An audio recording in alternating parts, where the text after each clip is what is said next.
할렐루야. 성경을 읽을 때 함께 작은 소리를 같이 읽으시 바랍니다. 하나님의 말씀을 읽을 때 내 귀가 듣고 내 혼이 듣고 내 영이 듣습니다. 3월 한 달도 주님의 은혜 가운데 함께하는 귀한 삶이 되시기를 바랍니다. 오랜만에 옆 사람과 인사 볼까요? 주님이 당신과 함께 하십니다. 우리는 문제를 만나면 그 문제 속에서 고민하는 경우가 참 많습니다. 고민해야 하죠. 근데 고민에서 끝나면 그것이 더 큰 문제가 되기도 합니다. 이 문제 속에서 우리가 주님을 발견한다면 그것도 주님의 은혜가 될 줄로 믿습니다. 문제 속에서 주님을 발견한다. 주님이 나와 함께한다. 주 안에서 내가 함께한다. 어제의 말씀처럼 이 에베소서에서도 마찬가지죠. 이 사도 바울은 옥에 갇혔지만 그 안에서 주님을 발견합니다. 그러니까 그 옥 중에서도 은혜가 있는 거예요. 그러나 아무리 좋은 형편과 처지가 있더라도 거기서 주님을 발견하지 못하면 그것은 나를 무너뜨리는 쾌락의 도구밖에 되지 않는다는 사실입니다. 빌립보서입니다. 빌립보서 1장 3절입니다. 내가 너희를 생각할 때마다 나의 하나님께 감사하며. 사도 바울은 빌립보를 생각할 때마다 빌립보에 있는 집사님들, 감독님들, 성도님들을 생각할 때마다 하나님께 감사했다는 겁니다. 4절이요. 간구할 때마다 너희 무리를 위하여 기쁨으로 항상 간구함은. 간구를 할 때마다, 하나님께 기도할 때마다 너희 무리를 위하여 기쁨으로 항상 간구했다는 겁니다. 5절이요. 너희가 첫날부터 이제까지 복음을 위한 일에 참여하고 있기 때문이다. 하나님이 기뻐하시는 교회는 어떠한 교회일까? 하나님께서 정말로 기뻐하시는 교회, 많은 사람들에게 칭찬받는 교회는 어떠한 교회일까? 무엇을 하기 때문에 이 교회가 칭찬을 받는 것일까? 사회적 사업이요, 선한 일들이요, 좋은 일이죠. 그러나 가장 중요한 것, 교회의 가장 큰 본질, 교회가 십자가를 건물 위에다가 세워놓고 이곳이 교회예요 라고 하는 이유가 무엇입니까? 바로 5절의 모습인 거예요. 복음을 위한 일에 참여하고 있기 때문이다. 복음, 예수 그리스도를 증거하는 일에 참여하는 교회, 참여하는 성도가 가장 아름다운 어쩌면 믿음의 삶인 줄로 믿습니다. 교회의 본질은 예수 그리스도를 증거하는 거예요. 우리가 예수 그리스도를 믿는 것, 나 혼자 예수 그리스도를 믿고 구원받는 것이 아니라 우리가 예수 그리스도를 믿는 이유가 무엇이냐? 내가 예수 그리스도를 만나서 구원받은 것을 증거하는 믿음의 삶이라는 겁니다. 예수님께서 제자들을 부르신 이유가 있죠. 야, 너희가 나의 제자가 되어서 그것을 증거해. 나 예수님의 제자였어요. 나 예수님의 제자였어요. 그걸 증거하는 것이 아니라 예수 그리스도의 십자가의 능력과 부활의 영광을 증거하는 삶인 줄로 믿습니다. 여러분, 예수 믿어야 구원받아요. 예수님 믿어야 구원받아요. 이거, 그래서 멸망으로 가는 영혼들을 천국으로 인도하기 위한 길, 그것이 바로 복음 전파라는 사실입니다. 그런데 이 빌립보 교회를 보니까요, 참 대단해요. 너희가 첫날부터 이제까지 복음을 위한 일에 참여하고 있기 때문이라. 우리로 말하면 초신자부터 지금까지 예수 그리스도를 믿은 이후부터 지금까지 복음을 위한 일에 참여하고 있기 때문이라. 때로는 초신자들이 이제 복음을 전하려고 하면 아유 괜찮아요. 아니 조금 더 있다가 하세요. 이런 경우도 있더라고요. 그런데 이 빌립보 교회를 보면 처음에 누구였습니까? 루디아였죠. 사도 바울이 빌립보에 가서 복음을 전할 때 루디아를 만났고 그 냇가에서 우물가에서 그 루디아를 만나고 그가 복음을 받아들였고 그 루디아가 복음을 받은 이후에 뭘 합니까? 혼자 예수 믿은 게 아니죠. 가정에 가서 함께 복음을 듣죠.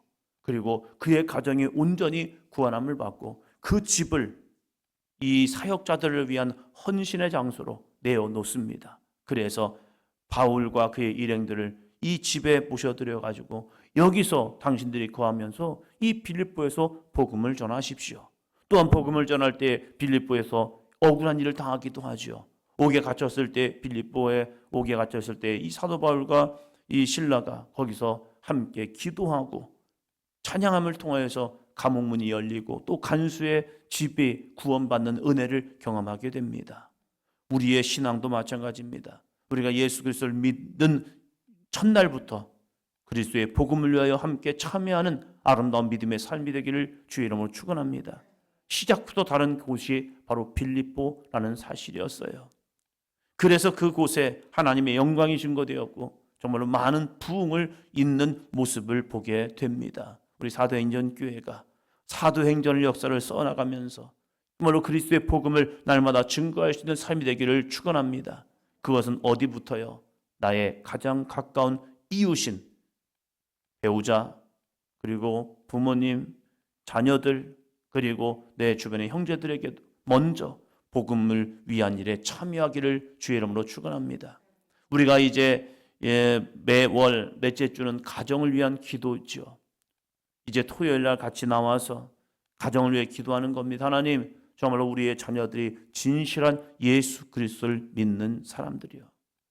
그리스도의 복음이 온전히 증거되어서 이 자녀들이 세상 가운데 나아갈 때에 세상의 문화 속에 빠져드는 것이 아니라 그리스도의 복음을 참여하는 거룩한 자녀들이 되게 하여 주시옵소서. 제가 말씀드렸죠. 강대 후문 쪽에서 떡볶이집을 갔는데 거기에 여고생들이 쭉 들어오더라고요. 들어온 아이들을 쭉 봤는데 그 중에서 한 아이가 유독 제 눈에 들어왔습니다. 왜 그랬다고요? 이뻐서. 근데 그 이쁜 모습이 그냥 이뻤느냐? 한 모습이 이뻤대요. 그 모습이 뭐가 이뻤느냐? 그 아이가 떡볶이를 먹기 전에, 분식점에서 먹기 전에 손을 가슴에 모으고 기도하는 거예요. 정말로 보기 힘든 모습입니다. 정말로 보기 힘든 모습이에요. 교인들이 함께 식사를 해도 손을 가슴에 딱 모으고 기도하는 것 정말로 보기 힘들었습니다. 대학을 다니면서 가슴에 손을 모으고 기도하는 사람들 보는 거 정말 쉽지 않았습니다.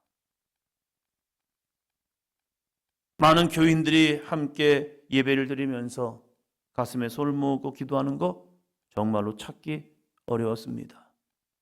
그런데 군생활 속에서 강릉중앙교회 잠깐 외출 나갔다가 예배를 드리면서 그 많은 사람들 가운데서 가슴에 손을 모으고 기도하는 사람 정말로 흔치 않았습니다. 그래서 제 마음에 이러한 소망이 있었습니다. 내가 목회를 하면서 우리 교인들이 기도할 때에 가슴을 손에 모으고 기도했으면 좋겠다. 왜요? 이 기도하는 모습을 통해서 무엇입니까? 나는 그리스도인입니다가 증거되거든요. 복음을 참여하는 것은 큰 것부터가 아니에요. 작은 순종부터예요. 우리가 기도할 때에 나는 그리스도인입니다. 이 전하는 것. 그러면 주변 사람들이 뭐라고 물어봅니까? 너 교회 다니니? 교회 다녀. 그 사람이 뭐예요? 관심이 있다는 거예요. 나의 관심보다 저 사람이 교회를 다니는구나. 거기에 관심이 있다는 거예요. 그들에게 뭐라는 겁니까? 복음을 전하는 거죠. 어제도 속히 예배를 드리면서 고민순 선노님이 이 말씀하는 거예요. 주변에 나이 많은 언니들이 자기한테 물어본대요. 너도 교회 다니냐? 물어본다는 거예요. 너도 교회 다니냐고. 그러면서 이런저런 말을 한대요. 그러면서 야 교회 다니면서 야 10계명도 지키고 뭐도 지켜야지. 왜 너는 술 먹고 그래? 뭐 그런다는 거예요. 그러면서 자기가 모태신앙이지만 띄엄띄엄 다니다 보니까 이렇게 되었다 하면서 이런저런 얘기하면서 막 그런다는 거예요. 그러면서 이제는 좀 내가 좀 더 달라져야겠다 이런 얘기를 하더라고요. 그러면 달라지세요. 그러면서 교회 다니면서 달라졌다고. 그래서 옆에서 그런 얘기를 하는 사람들을 보니까 궁금하잖아요. 뭐 10계명도 알고 뭐 이런 것저것 또 막 얘기하는 거예요. 그분들 교회를 다녔을까요? 안 다녔을까요? 안 다니고 그렇게 할 수는 없는 거죠. 그래서 제가 그 말을 했어요. 우리 속자님과 함께. 그분들이 교회를 다니다가 지금은 쉬고 있는 것 같다. 그러니까 관심을 갖는 거죠. 그래서 이 사람이 교회를 다니면서 얼마나 달라질까를 보고 있는 거예요. 보면서 너는 어느 교회를 다니냐 이것을 또 궁금해서 물어보더래요. 그러면서 자기가 그러더래요. 내가 언니들하고 같이 술 먹는 거지 교인들하고 같이 가서 술 먹고 다니고 있냐고 하면서 이런저런 막 했대요. 그러면서 사람들은 성도님에 대한 관심을 가지고 있다. 그것이 교회를 다니는 관심. 그러면서 이 사람이 얼마나 어떻게 달라질까 하면서 그래도 네가 교회를 다니면서 많이 달라진 것 같다고. 그래서 할머니가 되어서 달라지는 건지 아니면 그러면서인지 그런 얘기를 한다는 거예요. 여러분, 나의 자그마한 이 고백이 나 교회 다녀요. 나 교회 다녀요. 아직 많은 변화는 있지 않지만 내 입술에서 내가 교회 다니는 것을 전할 수 있는 것, 이것이 무엇입니까? 복음에 참여하는 일이거든요. 한번 모아볼까요? 손을요. 우리 시온이가 이제 고등학교를 갔잖아요. 고등학교 가서 급식을 하면서 손을 가지고 딱 기도하면요, 옆에 있는 애들이 이렇게 볼 거예요. 쟤는 뭐야? 뭐긴 뭐야? 나 그리스도인이야. 왜? 너도 교회 가고 싶은 거구나. 너 우리 교회 가자. 우리 교회 가깝거든. 사도행전 교회야. 하면서 관심을 갖는, 조롱하는 관심도 있고 어쩌면 긍정적인 관심도 있죠. 그러나 그 모든 삶에게는 뭐가 있냐면 관심이 있다는 거예요. 그들에게 예수님을 전하는 겁니다. 예수님을 전하는 거예요. 이 빌립보 교회는 바로 그 믿음이 있었어요. 그러면서 뭘 했습니까? 6절이요. 너희 안에서 착한 일을 시작하신 이가 그리스도 예수의 날까지 이루실 줄을 우리가 확신하노라. 아멘. 너희 안에서 무슨 일이요? 착한 일. 착한 일이 뭔데요? 복음을 위한 일에 참여하는 것. 이 일을 그들은 처음부터 시작하였고 너희 안에서 착한 일을 시작하신 이가 누굽니까? 그리스도 예수라는 거예요. 너희 안에 예수 그리스도가 계시고 예수 그리스도 충만하다 보니까 너희가 예수님을 전하기를 시작했다는 거예요. 우리 사도행전 교회가 세상을 향하여 착한 교회가 되시고 여러분이 세상을 향하여 착한 성도가 되기를 주의 이름으로 축원합니다. 성품이 착한 것이 아니라 그 안에서 예수 그리스도를 전하는 것, 이것이 진정한 착한 일이라는 거예요. 그러할 때 어떠한 열매가 주어집니까? 11절이요. 예수 그리스도로 말미암아 의의 열매가 가득하여 하나님의 영광과 찬송이 되기를 원하노라. 예수 그리스도로 말미암아 의의 열매요. 아름다운 의의 열매, 구원의 열매, 그 열매가 이 사도행전 교회를 통하여 저와 여러분에게 있기를 주의 이름으로 축원합니다. 우리가 착한 일을 행하고 그것이 영적인 착한 일과 육적인 착한 일이 있겠죠. 못된 사람이 다니는 교회 안 다니겠죠. 그러나 내가 볼 때 저 사람 좀 착해 보여. 아, 저 사람 좀 좋다. 저 사람 좀 닮았으면 좋겠다. 라는 그러한 모습이 있으면요, 그 교회는 어느 교회일까 관심을 가져요. 우리 시온이가 고등학교 가서 착하게 행하고 그리고 친구들한테 좋은 영향력을 끼치고 하면 보겠죠. 남학생이 보고 여학생이 보면서 저는 왜 이렇게 착할까? 아, 성품일까? 아니야. 내 속에도 나도 못된 게 있어. 근데 내가 교회를 다니거든. 그래서 내가 착해 보이는 거야. 나는 결국 착한 사람이 아니야. 나도 욕할 줄 아는데 욕을 안 하는 거야. 그러면서 착한 모습. 그러면서 거기다가 뭘 집어넣어요? 복음을 전하는 거죠. 내 안에 예수 그리스도가 거하시기 때문에. 이것이 무엇입니까? 주님이 보실 때 착한 일을 하고 있다는 사실입니다. 근데 이것이 좋은 일만 주어지지 않아요. 이렇게 착한 일을 행했음에도 불구하고 사도 바울은 지금 어디에 있습니까? 감옥에 있습니다. 12절이요.